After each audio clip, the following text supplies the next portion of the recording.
Ja tundub, et Rapla poolelt keegi meil täna kaamerate siia ei tihka tulla ja las siis võitjad tulevad ja säravad. Viimsi meeskonna peatreener Valdo Lips on minuga liitunud. No Valdo, ole ja pane vähe suule lähemale ka, siis inimesed kuulavad ka ja väga hästi.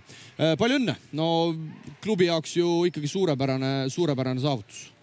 Tänan, jaa, loomulikult. 4 hulgas olete hea olla ja play-offis võita. Nii öelda. Kuidagi sinu käe all need asjad muutuvad kuidagi kullaks, et ma ei taha sind siin liigselt kiitma hakata, aga sa oled 3. hooaega Viimsi esindusmeeskonna peatreener ja kuidagi õnnestub hästi, et kui suur õnnestumine see sinu enda jaoks on?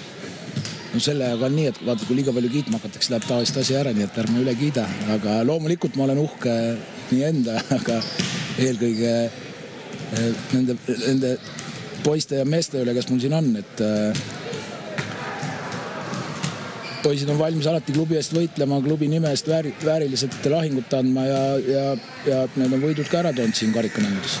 10 järjestust kaotust oli teie all sinu kui tänasel päeval üsna kogenud treeneri silme läbi. Kui väga sellised pikad kaotuste seeriad sellist noort võistkonda räsivad? No mina mõtlen nii, et see oleneb seda, kui palju treener sellest ennast nagu häirida laseb ja seda mängijatele välja näitab, et see nüüd kohutav katastroof on. Et mina olen tööd teinud alati niimoodi, et hooaeg on hooaeg, mäng on mäng, järgmine mäng tuleb, sa pead kogu aeg oma rutiini tegema. Loomulikult me teeme analüüse, aga ma pole kunagi rääkinud väga palju võitudest, et ma olen rääkinud oma sooritusest, kuidas me peame neid asju tegema, mida me oleme harjutanud ja mida me tahame süsteemselt nii meeskondlikult kui individuaalselt ja ma arvan, et see on võib-olla üks selline asi, mis hoiab ära seda, et see räsib see kaotus. Raplal olite sel hooajal 2 korda 20 punkti alla jäänud. Mida te nendest mängudest tänaseks kaasa võtsite? Mina võtsin selle kaasa selle, et me oleme võimelised nendega mängima. Sest et meil on olnud hirmsad vigastuste probleemid ju kogu aeg, aga me oleme siiski Raplaga võrdselt normaalselt mänginud, kuigi vahe on lõpuks suur olnud. Et ma võtsin selle, et me saame paremaks minna, veel rohkem kogemusi ju nendel poistel tuleb Kamaluga ja nii edasi, et ma muud nagu ei võtnud, sest no olgem ausalt, et meil on ka, et Kovaljov versus Taidus on 2 erinevat kuju.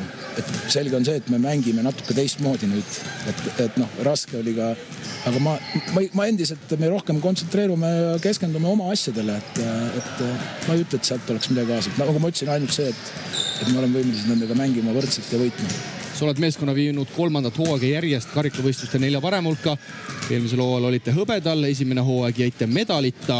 Kas siit edasi nüüd kõik on ikkagi boonus, et sellest tuleb nüüd ka aru saada? Muidugi, aga me tahame ikka medali peale. Kes meil vastas on Karud?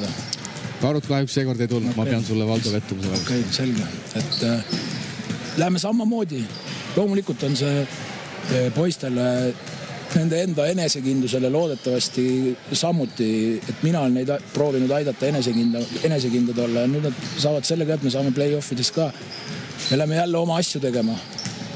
Me saame jälle harjutada. Poisid saavad kogemusi. Loodetavasti saame võite ka veel selle karikas. Väga tubli, Valdo, peab kiitma.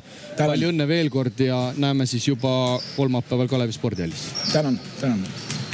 Nii ja Brett Nõmm tuleb ka, käib meie juurest läbi.